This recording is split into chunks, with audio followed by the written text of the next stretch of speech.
All yours, brother. Since my mic is acting up, David is All in the right. command chair, brother. We got it. We got it.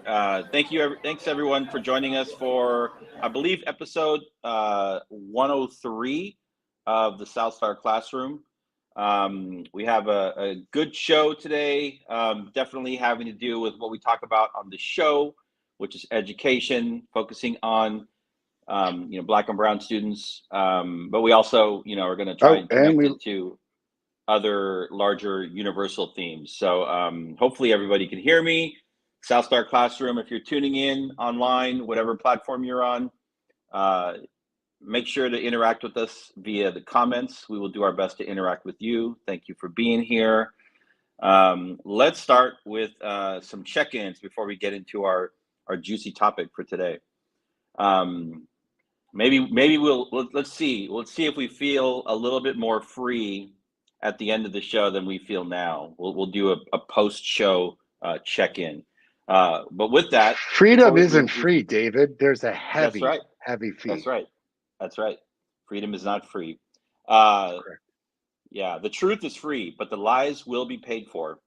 With that said, let's go ahead and have let's do our check-in. Omar, how are things going in Texas? You got your power suit on, I see. So talk to us.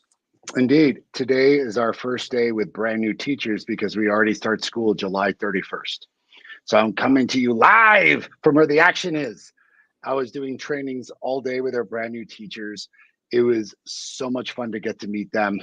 Miss Alonso, our school principal here, made a very poignant observation in that a few years ago, our new teacher academy, we had 3 teachers because we were so small. Today, 17 brand new teachers because we've grown so much. And they all shouted out Jubilee in that they were wondering what I was running off to do, told them about the show, and they were like, Jubilee's on the show. And I was like, that's right. And they sang her accolades for forever. But it is 109 degrees. But ladies and gentlemen, that doesn't stop us from the work. And I heard something that made me very, very happy today and very proud. One of our brand new teachers, kind of just on a quick aside, was telling me, you're the very first CEO that I've ever met in all of the organizations that I've ever worked for. And I was like, that's insane. And they're like, yeah, it's just a different vibe here. Like, you don't carry yourself as if you're the most important person in the room. And I was like, because I'm not. Who is? The students, is their reply. And they were like, it's just so different and refreshing. And to have you here, not only here, but providing on the ground professional development means a lot, which only goes to say, I'm not touting myself. I am touting the South Star Classroom. We are practitioners. We do this work. We're in this work. So please, as we always say, hire us. We're excited to come and consult. How's everyone else doing? Good stuff, Omar. Good stuff. Stay cool in El Paso. Let's go on over to Dr. Cole. Dr. Cole on location. How are you? Yes. Hopefully you all can hear me okay. Can you hear me? Thumbs up. I am definitely on location. I'm in Atlanta, Georgia at the Unite conference. It's a bunch of Black folks, baby. It's basically the UNCF, United Negro College Funds event. It's around HBCUs. We did a report around that. We present tomorrow. So I am here with very bad internet, but it's okay. And if I drop off, I think y'all got it. But I am exhausted. I am so tired. I want to go to sleep right here. But I am enjoying myself. And it's just really nice seeing all these people that look like you and all these different generations of people having conversation and fellowship. And it's really cool. So, and I will also say 2 last things in this check-in. One is Marriott Bonvoy over Hyatt Regency any day. I hate the Hyatt Regency. And then 2, I hate it. I hate it with a fervent passion. And then 2, I want to shout out Jubilee Week because we now have an Instagram page and it is popping. And you get to meet everybody and everybody's faces up there. Now, for whatever reason, Jubilee is the only one that has a song on her profile post. But it's okay. She made us look all good, and she's cutting clips and I just want to send her a full congratulations. I'm thoroughly impressed. Right on. Thank you, Jubilee. All right, Jubilee, you are up next. How are you doing? I'm doing great, despite, Charles always knows how to like give a compliment and shots fired all at the same time. It's brilliant. That's why he's the doc. You know what I'm saying? That's why that dude is the doc. It's a skill set, I'm telling you.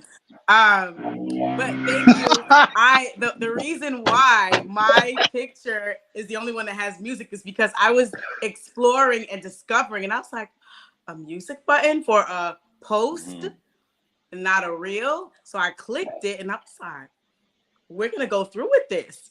And so I tried to go back and edit everyone else's, but that's not an edit you can make. You can only make edits on captions or what have you. So, but don't worry, there are more posts to come. So follow us at the South Star Classroom on IG, and feel free to leave your comments when you see the clips come up and say hello. Thanks for tuning in. I'm doing okay. I know somebody's in 109 degrees and somebody's in 402 degrees, and I am in 72 degrees. That's my cool. I know for maybe y'all men folk, y'all need a little cooler. 72 is cool for me. I'm having a grand old summer. The bugs are not harassing me like they were last summer. I sat out on my patio after putting a bunch of essential oils and lemongrass and all the stuff all over the place. My 13-year-old is enrolled in Nike basketball camp this week. Nice. Called and like begged for that. I'm like, sure, if you're willing to put up 60% of the registration cost. He was like, sure, I'll do it. So he put up 60, I put up the rest. So he's balling. And next week we're going to Harvard because he got into a entrepreneurship program, week-long program there. Ooh. So Boston. Wow. Next week. And so, so I'm enjoying my summer. I'm soaking it all in, and I'm grateful to be here today. Shout out to El Paso Leadership Academy, who has a special place in my heart. All right. You got some comments. You got some love. Some comments too there, Jubilee. I don't know if you saw that. I think I missed it. Oh, thank you, Vita. All right. All right. Okay, with that, everybody feeling good? Don't just dismiss it. That's a wonderful guy. Yeah. Enough about that. It's a beautiful comment. Right. Yeah. All right. Great. Let's see. I'm fine. It's been getting warm. Spending a lot of time in the water, and as a result, I've developed this thing called swimmer's ear, where it's like you get water in your ear. And it'll come out and then it'll go in and come out. And now it's just like in there. So I'm kind of like, I'm operating at like 60% in terms of what I can hear. And so that's been, my newest old man ailment, I would say, something new every day. Right. But it's real. So I've been pouring like stuff in my ear and probably the wrong stuff. I don't know. We'll see. I should probably call a doctor. Maybe. We'll do that. They're just gonna send you home. You think? No, call a doctor. You got help. You have health insurance. It's good. Oh, and indeed, I was just gonna say we have a doctor online with us right now. Not a that medical kind of doctor. Trust medical me. doctor. Yeah. No, all right. Well, I'd be doing a lot more vacations if I was. Well, let's go ahead and pivot now to our topic of the day, which I feel like is something on this show that we don't. I don't think like we shy away from controversial topics, but I think there are some topics out there that tend to be a little bit more controversial, sometimes even confrontational, that we should definitely dig into. And so today we are going to talk about a specific organization called the Moms for Liberty. But really, we're going to talk about like the things that are like behind it and what not just this group stands for, but what this quote unquote new, educational freedom, parents' rights movement claims to be about, because it's not just the Moms for Liberty. There's something that they say on their website regarding what they are about. We can dissect that and look a little bit deeper just to figure out, really what's going on there. So Moms for Liberty is the topic today. It is it's an action group that formed, I think, in around 2018. Probably really picked up speed, in and around the pandemic. And let me tell you what their platform states, right? Their mission is Moms for Liberty, and I guess dads and other people are included, but they call themselves the Moms for Liberty, is dedicated to fighting for the survival of America. So that means they're concerned about Central America, South America, Canada, the Caribbean, everything. So it's a very, yes, okay. The survival of America by unifying, educating, and empowering parents to defend their parental rights at all levels of government. Okay.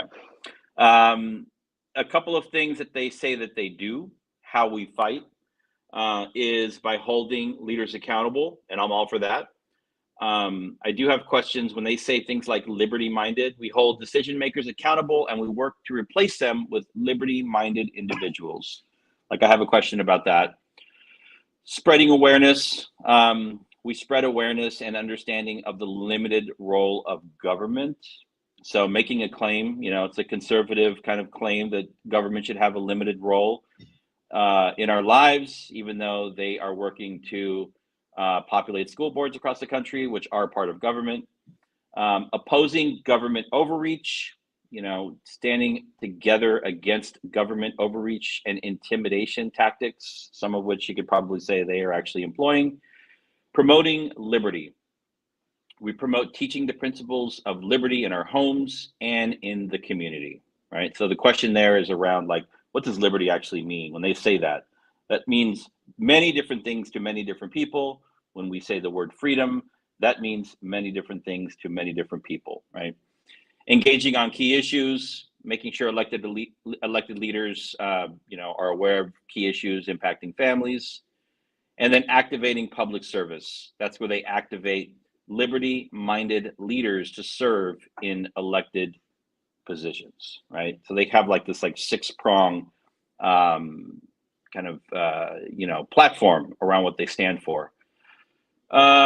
Looking at their website, the three leaders of the organization, white women.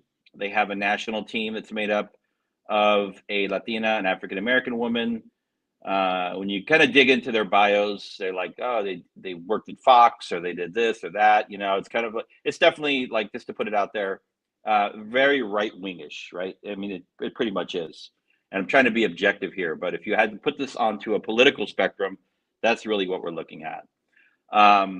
And a lot of mention of God. We talk about, private schools on the show a fair amount, but we probably focus mostly on public education, and those two things tend to not go hand in hand. Separation of church and state. And so, yeah, this organization is out there. They're on the ground. They just had a big conference in Philadelphia. I understand they had like Donald Trump, DeSantis, and I think Nikki Haley speak. So, within 3 or 4 years, here they are, massive platform, claiming to own the space in and around parents' rights. And so I think the question is, like, what do they mean when they say that? So that's a little bit of a definition of what this group does. Let's just do a quick go around to see, does that kind of match up with what you've heard about the group? Any questions on what you've just heard, just around their, who they are as a group? Yeah, that's pretty much what I've heard. Again, I hadn't really been super following them. I did Chris Stewart and Sharif El-Mekki show Freedom Friday last Friday to talk about a book that I wrote, and this kind of dovetailed into this conversation. And I had been seeing them kind of in my periphery, but I hadn't really paid them much mind. But now they are, as the article that you sent us said, becoming GOP kingmakers. And I think that it's just, I think it's a really interesting conversation. So I'm looking forward to diving into this topic. Like I said, I might be in and out, but I'll try to make sure I'm listening if I do drop off. Cool. All right. Thank you, Charles. Yeah, I was, reading up on them. I hadn't heard of them. And I think my initial thoughts are like, as a mom, right, from a parenting perspective, I get it. right? Like, don't just be teaching my kid whatever you want to teach them, right?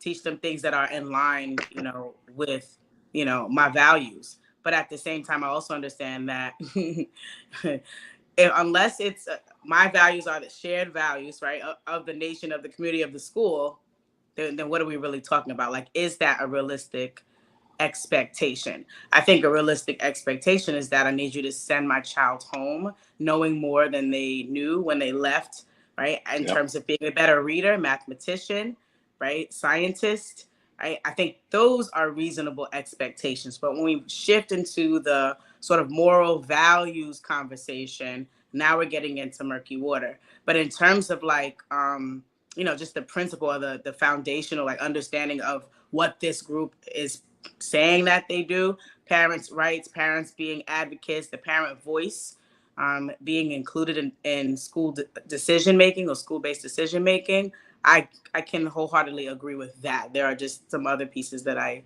don't agree with. Cool. All right. Omar, what's your first take on Yeah. this? I mean, I've definitely heard about this, right?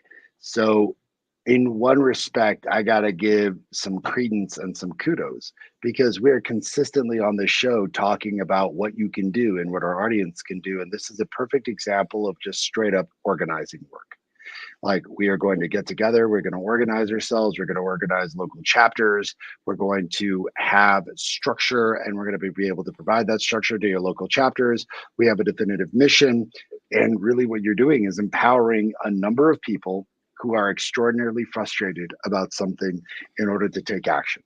And in that respect, I think that that is the exact example of democracy. Now, you start peeling back the layers, and I know a lot about this group. You'll find out that this group is heavily funded. Heavily funded. Not only are most of these women middle and upper middle class women who are pouring in a ton of money and have the means and resources to not only organize, but put in the money, which, by the way, good for them. That is their right.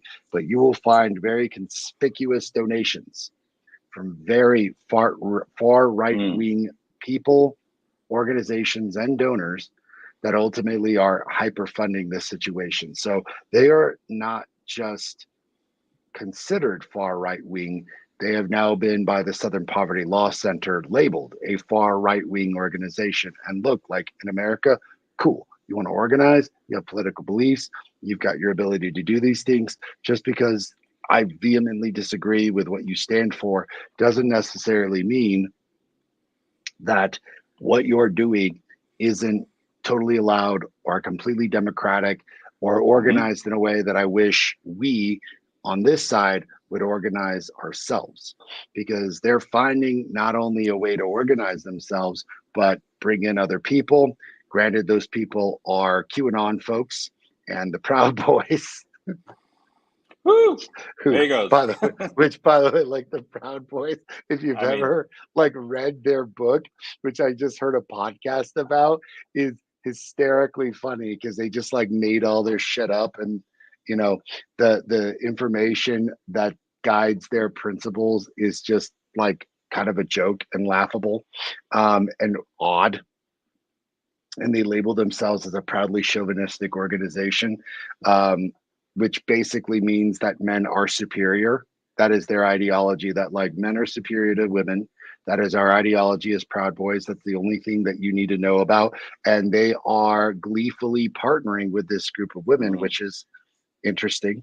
So I don't really enjoy the company that these folks keep, but I'll get into that later. But my first thought take is like, yo, why are we organizing like this? Yeah, definitely. On the organizing front, to go from a generally like an unknown group, like 4 or 5 years ago to, we're talking about them now on our show. They just held a big national conference. They had, ex-president and, they had some really big names. And so they're definitely a big name in terms of, the education news cycle, as well as like when we talk about the culture wars, they're it. So, it's good organizing. I think the one thing, and I don't want to well, I'm not going to jump ahead. So they have a platform, right? And I want to see what you've heard about their platform. Because when I hear them come up in the news or on social media, I hear it from a particular lens. And so I want to remind you all, their platform is holding leaders accountable, right? They want liberty-minded individuals, spreading awareness of the limited role of government, opposing government overreach, promoting liberty, engaging on key issues that are important to them, and activating public service. That means running for school board and elected positions. Um, that's how they fight. My experience with them, has been around two issues. It definitely, I think they've like somehow like supported and seated like 500 school board members across the country over the last couple of years. That's significant. Damn. So some of them even down here, like in, I don't think in our district, but like nearby, we heard of Temecula, California, where they kind of took out a school board and then they quickly fired a superintendent in the middle of summer. Bad idea. And now there's tremendous community pushback against what's happening there. And a lot of this is being led by the Moms for Liberty, and now the community is saying like, not here. But so I think there's one is around getting people elected to school boards. Number two is not what they're promoting, but what they want to ban in schools. Talk around trans issues, talk around issues around like sexual education. They call it like social emotional learning, and it's not, right? It's like sex education, it's sexual health, it's biology, it's actually some of it's science, right? And so, wanting to push out those topics in school. And also what we hear is, pushing out topics in and around, things that, might make white children feel bad about being white, right? Even things as like benign as like Martin Luther King, right? In certain books, about Ruby Bridges, that people feel are just not appropriate for classrooms in the United States of America in 2023. Like looking back at our past, they just want to kind of move forward. Let's call it a day. Let's call it, let's just put a line in the sand. What happened, happened. We're moving forward, right? And they don't want to talk about how we got here. So it's like the issues around like sex education, transgender issues, and then issues around race in America are not things they're advocating for.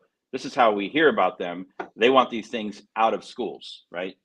And so that's how I don't really see how that connects to their platform. Maybe I'm wrong, but I would like to hear about how they came into your sphere. Like, how did you learn about them? What issues do you see them fighting for?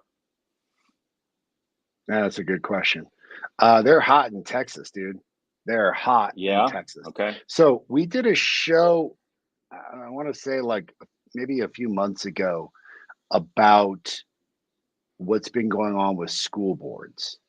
And we've done a lot of shows about what's going on with school boards, and we've heard about these enraged parents. So you keep diving into the headlines or what the information, the news about this, and then you start picking up like, oh, there's an organized group of women that are actually going out there and doing an inordinate amount of work behind the scenes to get certain people off of school boards that have certain ideologies, and very specific people with a very strict set of ideologies onto these school boards. In Texas, I think Florida is like front and center of this situation right now, because and this is, it's not necessarily personal. I just kind of got abreast of it or knew of it when I was running for the State Board of Education. I don't think either of the two women that were running for that seat are associated with this group. However, in running statewide, this group is extraordinarily influential and has a ton of money, and they are absolutely ensuring that, like, if you don't fit this very particular set of thoughts and ideologies, we're going to just elect you out. And it's not just that, they're going on like, what do you want to call them? Like, some people would call them dinner parties. I would just say all out guerrilla warfare of intimidation.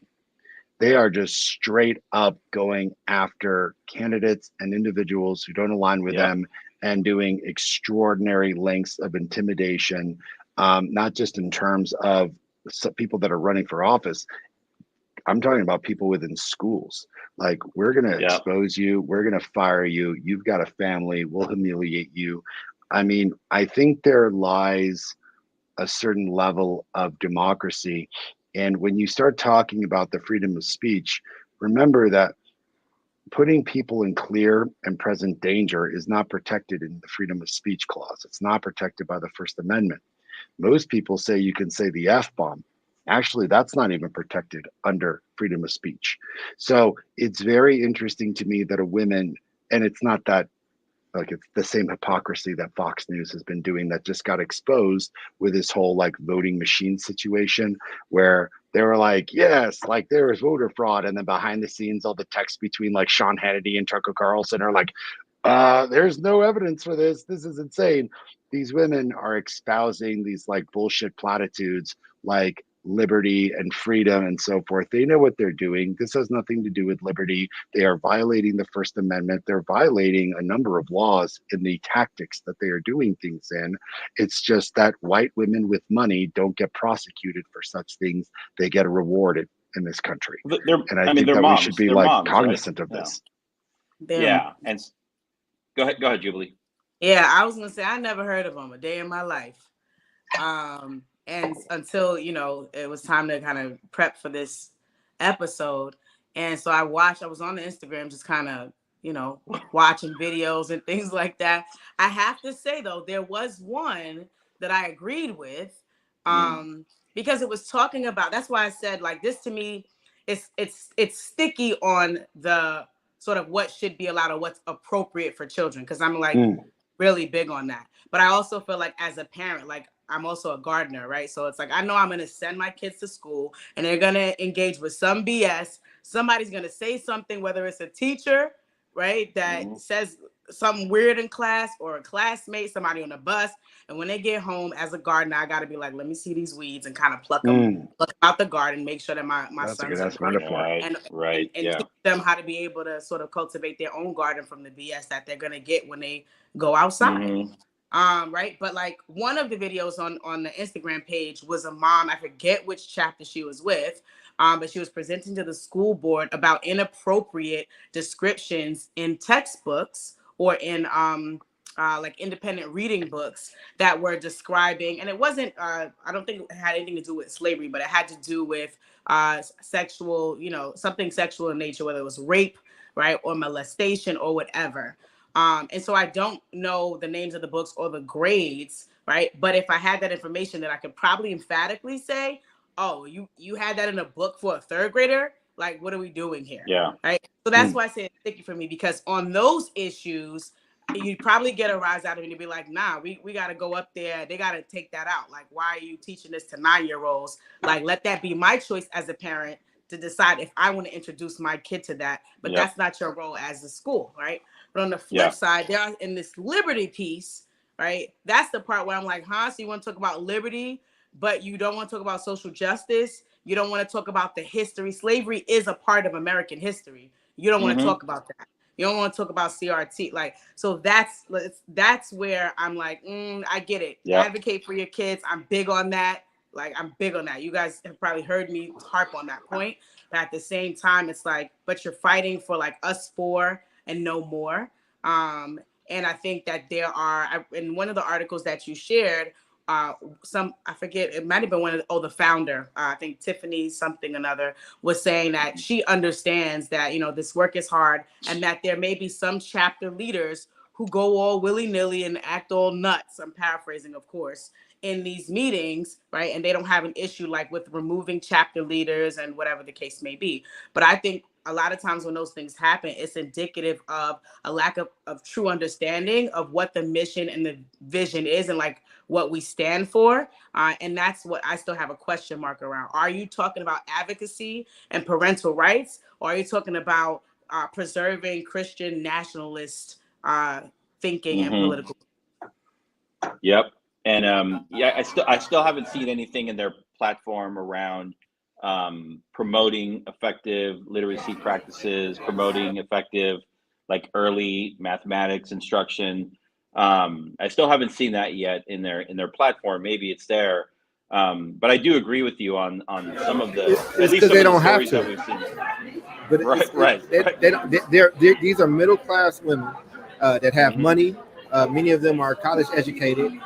Their schools are not necessarily those schools that are in squalor, right? Like they are advocating for Right. things that fit into what it is that they want to promote and don't want to have to explain, right? So yeah, they're never. Why would they want CRT there, right? So they'll do the tactic that Jubilee highlighted, and I think she made the point that I'm about to make really well as an example.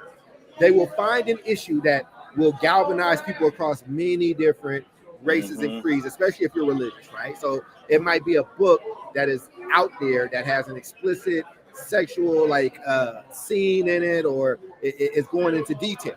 So they'll take that, but then they are the queens of conflation. So what has to get banned with that book is also anything that is talking about slavery, but that's anything that talks about racism, anything that shows the country in what is a negative light. And so, I mean, not to interrupt you, David, but I don't know if I'll get No. lost again. I want to Good. make these Yeah. 2 points. One, they are incredibly powerful as organizers. Like Mhm. they somewhat are grassroots because they are not dependent on certain types of funds. Mhm. They got money. Like they're not really desperate for money in those type of ways. They do have their funders, but funders are begging them to take their money, not necessarily the other way around, right? Because they are flipping school boards. They are becoming political behemoths because these women vote and they vote in droves and they get out there and they talk about it and they do these things and they're incredibly savvy. The evil part though is this is not anything new, and there is a book. It might be banned, and if it's not banned, it will be soon. Everybody should read. It's called "They Were Her Property: White Women and Slave Owners in the American South" by Stephanie E. Jones Rogers, and it's basically talking about the power white women had during slavery and how sometimes they were more brutal to these slaves, or these were their slaves than their men were. That's one. Two, you've seen these women before. Anytime that you've seen their legacy, anytime you've seen something about desegregation, or we talked about Ruby Bridges earlier, where there were people in the back yelling at Ruby Bridges and spitting on her to where she needed the National Guard to protect her. That was the early auspices of what is now Moms for Liberty. Anytime you look at those lynchings and you see people in the back having a picnic and smiling, that is the auspices for that. So we are getting a real lesson on true grassroots organization that is unwilling and unapologetic around what they're doing and who are really effective. But two, we have seen this before, and these people are not interested in what a Jubilee cares about or what an Omar cares about. But what they will do is they'll say, hey, oh, Jubilee, are you Baptist? Oh, sister, are you Muslim? Hey, are you Catholic over there? Well, look at this thing that they're doing that is an abomination. And they'll be like, you're right, you're this, you're that. And they will get you long enough. And then you start seeing stuff, you're like, wait, I didn't know if I agreed with that. But at that point, that ball is rolling. And they're not hard pressed. They set their agenda because you can take your money away if you want, and they'll still be able to function pretty well in society. That's right. That's right. So what I've seen, and we've seen some of this in California too, in the LA area, where maybe they weren't the front group, but they were very good at activating immigrant communities, some from, like the Middle East or, other, places that, tend to have a more conservative culture around some of these like book issues, or like maybe there was a drag show somewhere. I think whenever, and it activates people, it scares people, right? And it gets people out. And they're like, oh, look at these people. They're not white. They're from the Middle East, and they're standing with us. But it's really around one single issue. The other thing I wanted to bring out is Jubilee mentioned it earlier, is with the book thing, right? We saw many instances where DeSantis, made a claim that a book was, made available to children in public schools in Florida in an elementary school. Turns out it was like one rogue teacher, and it wasn't like a school or a school system. So whenever I see these stories about a book or a video that a teacher showed that goes viral, because that's how they do. They feed it into the algorithm and then everybody sees it. You have to stop and say, is this an approved textbook for those grade levels? Chances are it probably wasn't, ended up on the shelf. You probably take it out, right? Was this an approved video for these grade levels, right? And chances are, it probably wasn't. So, but those things take time to research. The virality of the videos is like overnight, and all of a sudden it causes like a hysteria, right? They're trying to teach my kids how to be trans, or how to give oral sex when they're in the second grade or whatever. I'm like, okay, let's stop, let's look at the facts and look at what's really happening here.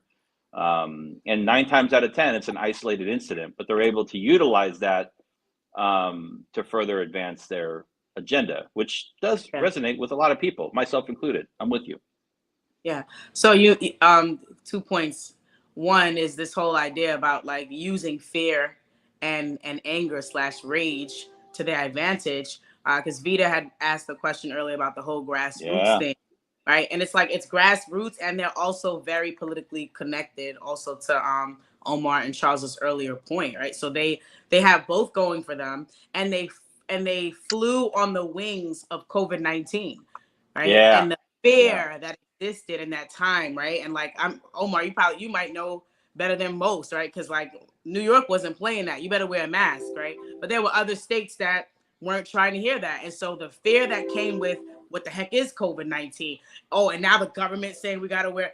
And so a lot of their sort of acceleration came during that period of time because of COVID-19. They just continued. And in one of the articles you sent, or something I bumped into, it talked about Republicans not being able to really tap into the 20-somethings and the 30-somethings in the voting realm, right? But now Moms for Liberty is sort of a pathway and a pipeline to get folks to the voting booth that are 20-somethings and 30-somethings, right? White and women. Yep. So, yeah. I'm sure. I mean, if I was a younger, or middle-aged white woman and, read their platform, and if I'm disillusioned, like, it's going to resonate with me, right? Moms for Liberty. It sounds wonderful, right? But then again, you call it the question of like, is it all moms? And what is your definition of liberty and for who, right? I want to touch on that because I want to get a bit nerdy, and I don't want this to be like too heady, because this could get a bit heady. One of the things that they talked about in terms of like, we're a democratic organization, we believe in liberty, like all this stuff has like a particular like hit point for me. And what I mean by that is that when I was in college, I studied not only political history, but political philosophy and history. And the concentrations of both of those were on colonial and revolutionary America. Why? I don't know, maybe I had a past life. I was crazy excited to read all this stuff, maybe because I wanted to know, like, how does the system work? Because here are the rules you set up. So and you're talking about not getting too heady. Okay, go ahead. Yeah. Like, how do these rules work? Because I don't think these rules definitely apply to me as a brown man. And so I'm captivated, right? So when people start talking, and this group in particular loves to quote the Federalist Papers. So if you've seen yourself some Hamilton, this is the group of writings that Alexander Hamilton and John Jay and James Madison wrote to convince everybody, hey, this is why we need a constitution. They quote it left and right. I want to get heady a bit and talk about the fact that they talk about, hey, we are doing this for liberty. We are doing this because this is what the founding fathers wanted, which, by the way, I want everyone to understand the hypocrisy of that, considering the fact that the founding fathers did not count women as part of what they defined as a citizen, because women didn't have the right to vote until 1919. And they were absolutely excluded from any of these civil rights until, I don't know, like the early 1900s, give or take. So they quote, ironically, the Federalist Papers. And I want to point something out. Like, if you read Madison 10, Hamilton 51, and this like just stung me. I was like, y'all are talking about like liberty, but what you are is a faction. You're a group of people that is, whether a minority or majority, are united by a common impulse or passion. However, your interest is adverse to the rights of other citizens and can cause permanent or aggregate damage to the community. See, this is where liberty really gets jacked up, David Jubilee, because like the First Amendment, you can't say things that will cause a clear and present danger. You can't quote the Federalist Papers and say what you're doing is backed up by the founding fathers when they specifically said, hey, dude, what you're doing is harming the rights of Black folks, harming the rights of minorities, harming the rights of the LGBT community. Because if you read their stuff, they are like vehemently opposed to LGBTQ rights. They are vehemently opposed to like Black rights. They're like, we basically believe in a white nationalist ideology. Look, cool. You want to believe that in the sanctity of your own home. You have the right to do that.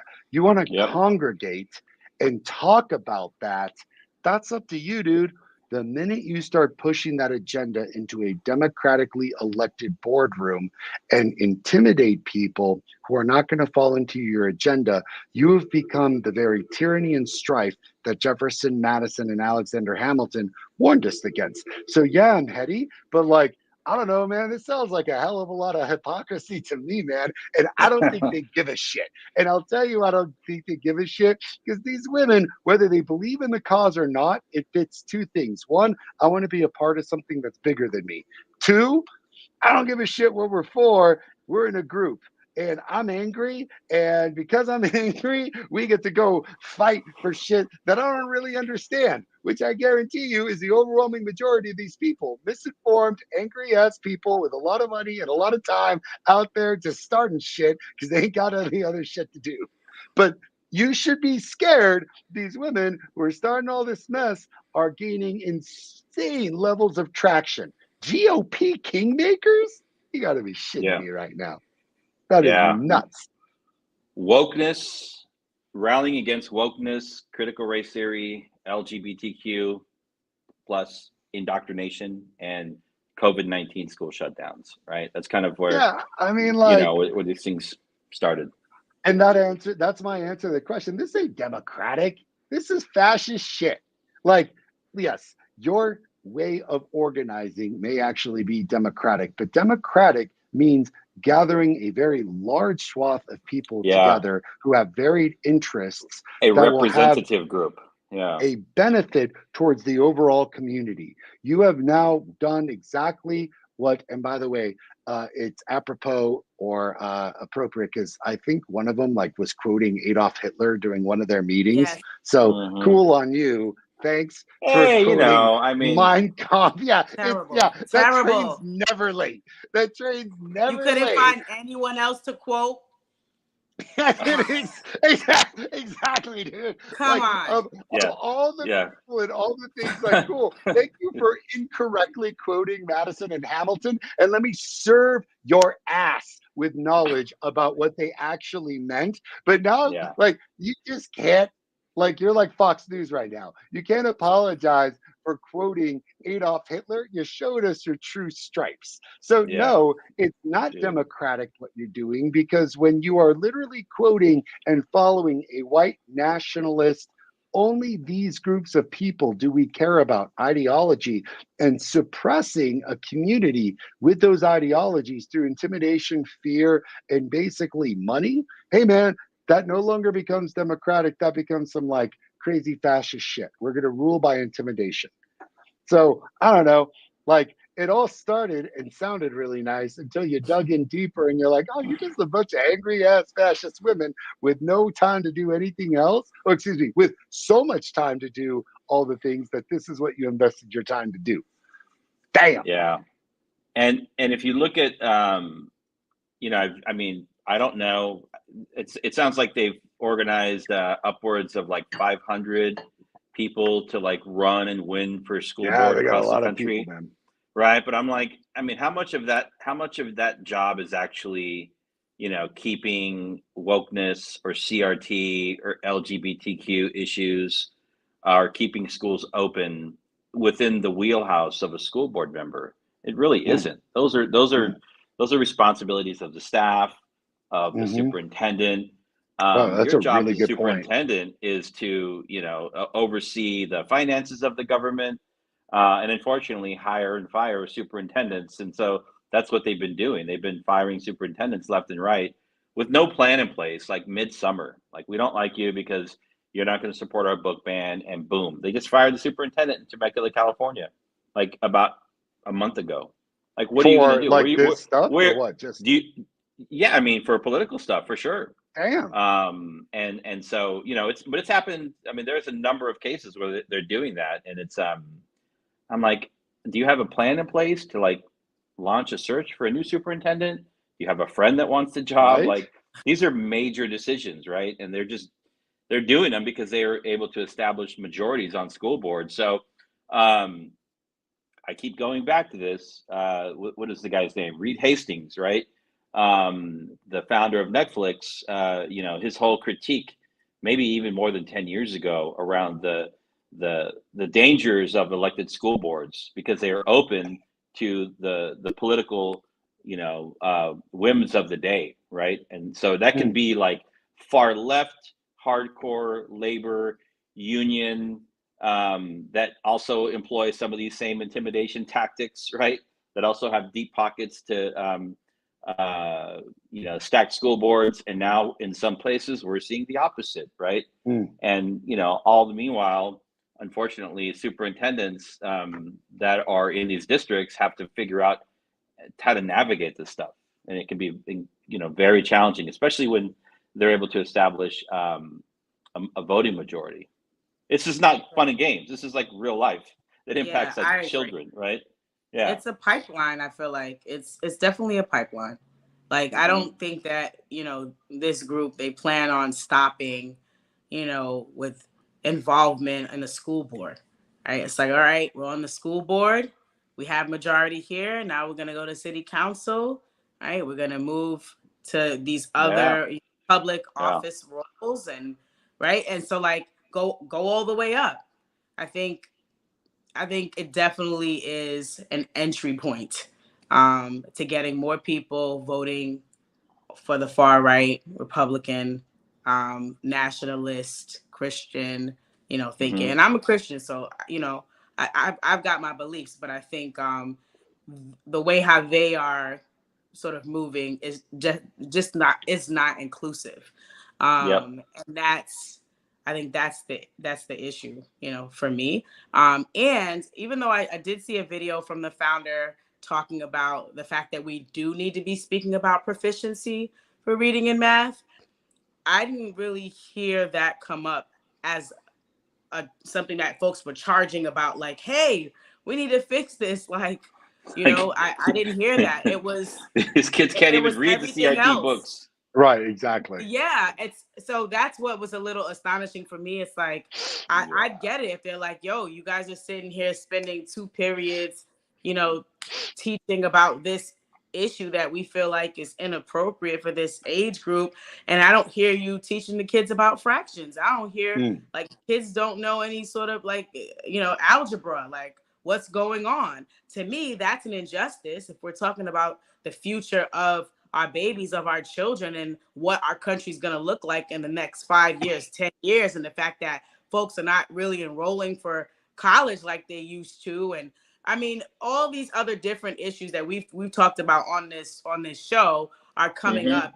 And I think are issues that we need to really be talking about, right? AI, ChatGPT, all these things that we could be talking about. How are we going to level the playing field? How are we going to make sure that our children are getting the education that they deserve? And back to what I often say, which is, what do we feel like? You want the parent voice? Let's get the parent voice around. What do we feel like our children need to know by the end of 12th grade, right? That K-12 spectrum. Let's collaborate, right? Let's collaborate with school boards. Let's collaborate with our, politicians. Let's collaborate with veteran educators, folks that are in the field that are aware and know and understand. And let's build a plan out for that. Let's get Moms for Liberty around that. But instead, Moms for Literacy, all of these other issues, and not around what I think matters most about our babies. So, and not to get conspiratorial. This is not a conspiracy. No, get conspiratorial, baby. Well, there definitely is. I mean, if you've been paying attention, and we've talked about this on our show a lot, is the new scorched earth, like school choice movement, right? With the Mm-hmm. proliferation of government money, vouchers, whatever you want to call them, to families that can access them to move their children, take their public money allocation into the private sector that has very little Mhm. accountability, right? There's a link between that, like the school choice 2023 and Moms for Liberty 2023 for sure. And I think, perhaps, I mean, because perhaps what they will do, and maybe it's already happening, is uniting a new coalition um, around, that's not so like labor left oriented, around people that really want to like protect public education, public charter schools, public district schools in this country. Because a lot of these politicians that are associated with many of these groups, when you hear them talk about even DeSantis, right? It's almost like he's abandoned public education. I'm like, Yeah. you're a public leader. You're an elected leader. And they talk about public school systems as if like they're just willing to abandon them. And I'm like, that's dereliction of duty, right? We That have our is, critiques but of public education, but I I don't mean think they that's give a that's shit. like yeah, it's too much, man. It's too much. It's the old Republican model of like private industry is going to come in and save us all, and like government should be Right. highly limited and government should be doing less. And it was like the famous moment when dipshit from Texas, he was governor and he was our presidential candidate. I don't even like right now. I'm spacing on his name. He was so insignificant. He was the governor after Bush. Yeah, like he was just such a dipshit. And uh Dave's thinking about it, but he was like, I'm gonna get rid of these three cabinets. And he was like talking about getting rid of like energy and then education, and he forgot the third one. I think the third one was either education or commerce. And he's like, we don't Yeah. need them anymore. This is a perfect example of the GOP essentially trying to get rid of public things that have a very public good, particularly Yeah. like right now with what's going on with public charter schools, where the Credo report just came out, and it is proved beyond a shadow of a doubt for Black and brown kids, for disadvantaged kids, for low income kids, we're making inordinate gains. I don't think they're cool with that, to be perfectly honest with you. And I want to talk about three real quick points, and this could ultimately be like, last comments because we're already at 53 minutes. One, Yep. Dave, really good point. I don't think a lot of our audience members understand the role of what school boards do. They're not there to discuss the policies that are happening in our schools. They're not, that's not your job. Your job as a school board member is really three things. One, finance. That's it. Are you using state money correctly? Are you using Mhm. taxpayer funding correctly? That is the most primary job of any school board across the country, including my own, by the way. Two, governance. Are you running the thing all willy-nilly, all corrupt like, or are you being a good steward of the state and the public, just like you said, and doing things that are in the public interest because the people within it are running this place well? It's not about what they're saying, it's that are you following the rules and regulations of the state of Texas or whatever state that you're in? The third is just choosing the superintendent. You're absolutely right. Those are the main Yep. duties, guys. It is not the That's it. job of the school board to start regulating this stuff. And this bounces off of the second question we had this week, which is why are they flipping school boards? You know why they're flipping school boards, y'all. Because now the ACLU and all of us on the left have basically gotten wise to the gerrymandering situation. Okay, you decided to create these like ludicrous districts in order to get rid of Democratic attendance and get Republican GOP candidates in. Now that we figured out your ruse, you've moved on to arguably one of the most quiet but the most powerful moves that you could ever make.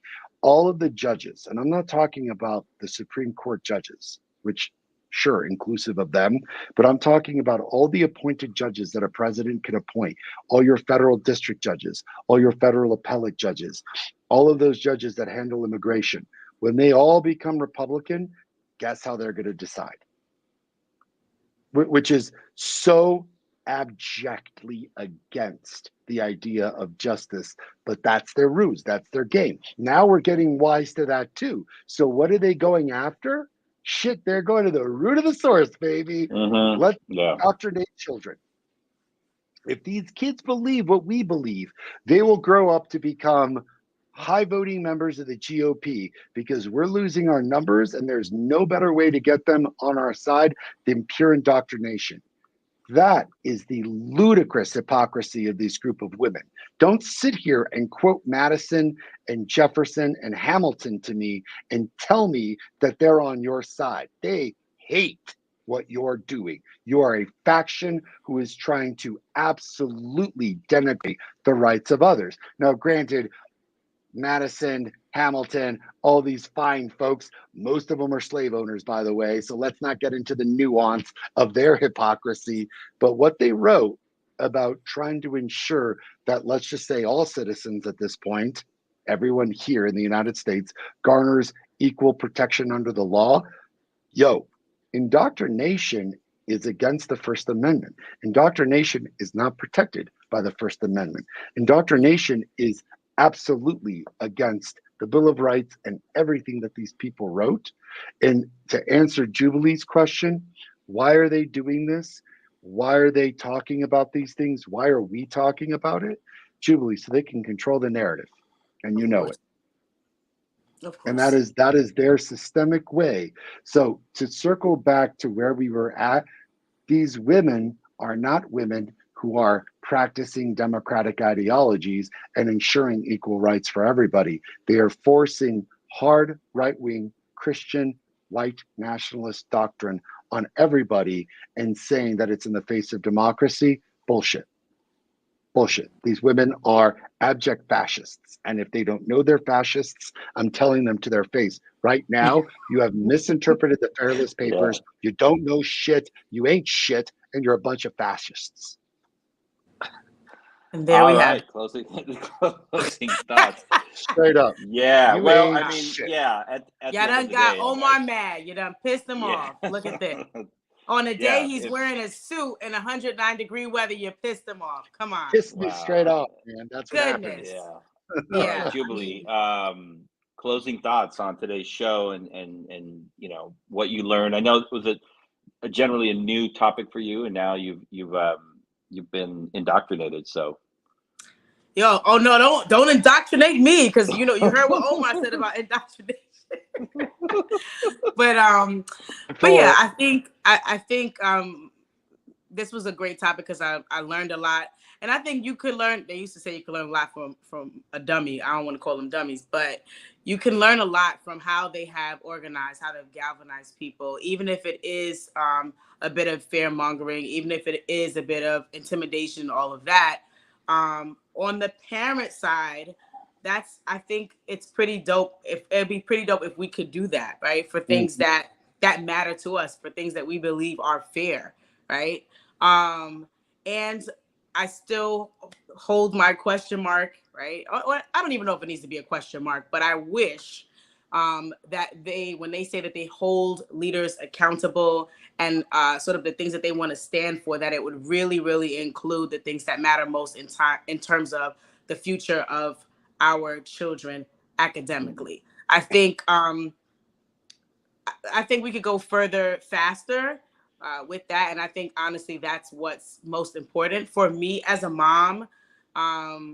Yeah, I do believe that like there are things that perhaps school districts will cross the line on. I feel like as a parent, I'm in charge of my household, and I'm always going to ensure that I'm in, not indoctrinating, but having conversations with my sons about these things.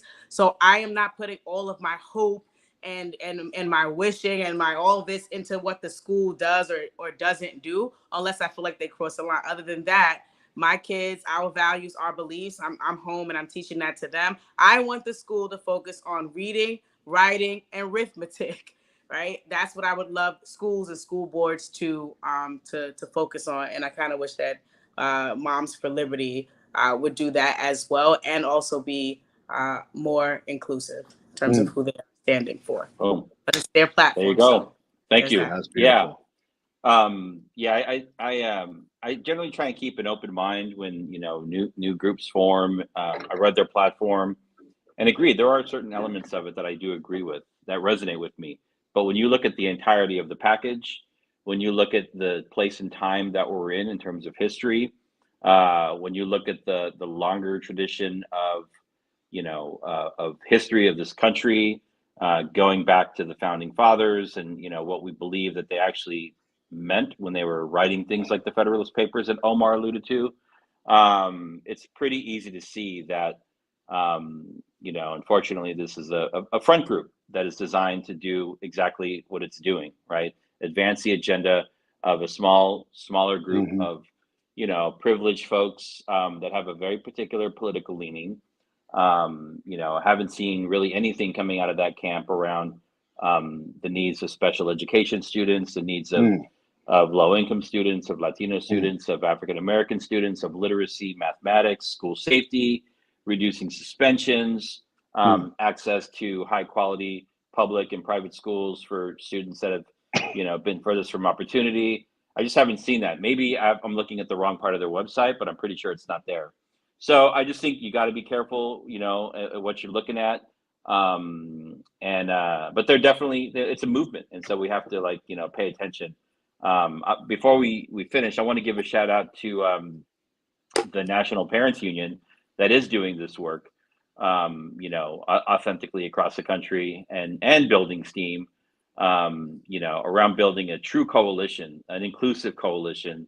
Hello, an inclusive coalition of all types of families and family structures and students from different backgrounds. And so, it's not a competition, but we have to get better at organizing. And I think that's the big message for me, thinking about what this group has been able to do in a very short period of time. So we'll continue to watch it, and yeah, that's it. Thank you for watching episode 102, South Star Classroom. Thanks everybody for joining us, Yeah. and Yeah. we will see you next week. Peace.